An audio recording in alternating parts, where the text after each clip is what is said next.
según el artículo Paulo Freire y la pedagogía del oprimido.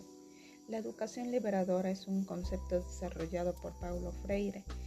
En su libro de Pedagogía del oprimido, se enfoca en la idea de que la educación debería ser un proceso de liberación y de empoderamiento. Para los individuos y las comunidades oprimidas, según Freire, la educación tradicional, que él llama educación bancaria, es una forma de opresión que mantiene a las personas en una situación de pasividad y sumisión, donde el educador es el que posee el conocimiento y el educando es solo un receptor pasivo.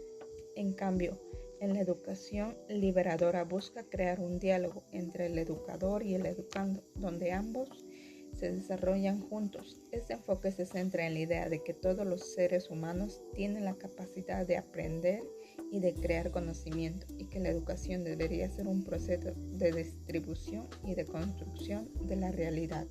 La educación liberadora se caracteriza por ser un proceso de liberación crítica y de acción, donde los educandos se convierten en sujetos activos de su propio aprendizaje y la transformación de su realidad, implicando que deben ser capaces de cuestionar la realidad y buscar soluciones a los problemas que afectan en lugar de que simplemente aceptar la información que se les proporciona.